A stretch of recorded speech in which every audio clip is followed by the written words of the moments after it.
Hey everybody, welcome back to my channel. So today I am going to discuss two important articles from the Hindu newspaper.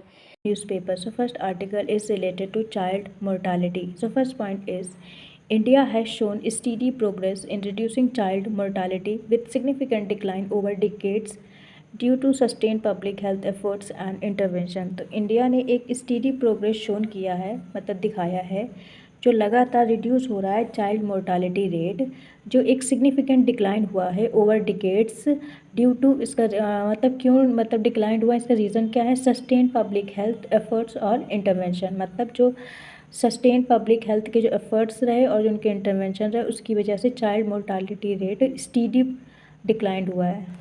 Second point, as per the latest UN Interagency Group for Child Mortality Estimation Report 2025, India achieved around 70 to 78% education in under 5 mortality since 1990, outperforming global averages. एक as per the latest UN inter agency group के according जो child mortality estimation report है उसके हिसाब से India ने achieve किया है अराउंड 70 से 78% reduction in under 5 mortality since 1990, जो आउट परफॉर्मिंग ग्लोबल एवरेजेस है। Third point, the neonatal mortality rate has also declined substantially around 60 to 70%, though the pace of reduction in newborn deaths remains slow compared to overall child mortality. जो नियोनाटल mortality rate है वो भी declined हुआ है substantially around 60 to 70%, लेकिन although जो pace का जो रिडक्शन है इन न्यू बॉर्न डेथ्स में वो बहुत स्लो है compare to overall child mortality. 4 point, globally progress is slowing. About 4.9% million children under 5 died in 2024 and most of these deaths are preventable with basic health care and nutrition. जो पूरे world में जो progress है वो बहुत slow है, मतलब about 4.9 million children under 5 मरे हैं इन 2024 में, और जो मोस्ट ऑफ दीज जो मतलब जो डेथ्स हुई हैं ये प्रिवेंटेबल थी, मतलब इनको रोका जा सकता था, और बेसिक हेल्थ केयर और न्यूट्रिशन से रिलेटेड था, मतलब ये प्रिवेंटेबल था। अगर इनको बेसिक हेल्थ केयर प्रोवाइड किया जा सकता था और न्यूट्रिशन प्रोवाइड कर दिया जाता तो ये इतनी डेथ्स नहीं होती। 5 point, nearly half of under 5 deaths occur in the neonatal stage, mainly due to preterm birth complication and issues during labor and delivery. जो nearly half of under 5 deaths हैं वो होती हैं neonatal stage में, जिसका main reason है preterm birth complication और issues during labor and delivery.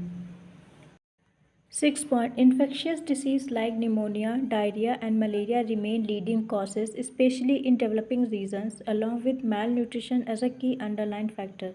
जो इन्फेक्शियस डिसीज़ हैं जैसे निमोनिया हो गया, डायरिया हो गया और मलेरिया, वो रिमेन बनी हुई हैं लीडिंग कॉजेज़, मतलब ये मेन कारण है जो डिसीज़ेज़ हैं, इन्फेक्शियस डिसीज़ेज़ हैं, specially in developing regions, along with malnutrition as a key underlying factors.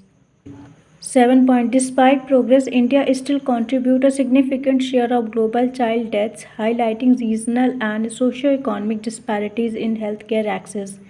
मतलब डिस्पाइट ऑल्दो प्रोग्रेस हुई है पर इंडिया स्टिल कंट्रीब्यूट करता है एक significant share of global child deaths, जो हाईलाइट कर रहा है एक रीजनल और socio economic disparities in health care access. 8 point, the slowdown in global gains since 2015 is linked to factors like conflict, climate change, weak health system and cuts in international health funding, posing a risk of reversing progress. जो slow down है एक global gains में from 2015, वो link करता है किस factor से, ये स्लो डाउन क्यों आया है? Because of factors like conflict, climate change, weak health system और cuts in international health funding, मतलब इंटरनेशनल हेल्थ फंडिंग में भी कट्स किया जा रहा है, कोई फंडिंग ही नहीं प्रोवाइड कर रहा है, जो पोज कर रहा है एक रिस्क ऑफ रिवर्सिंग प्रोग्रेस.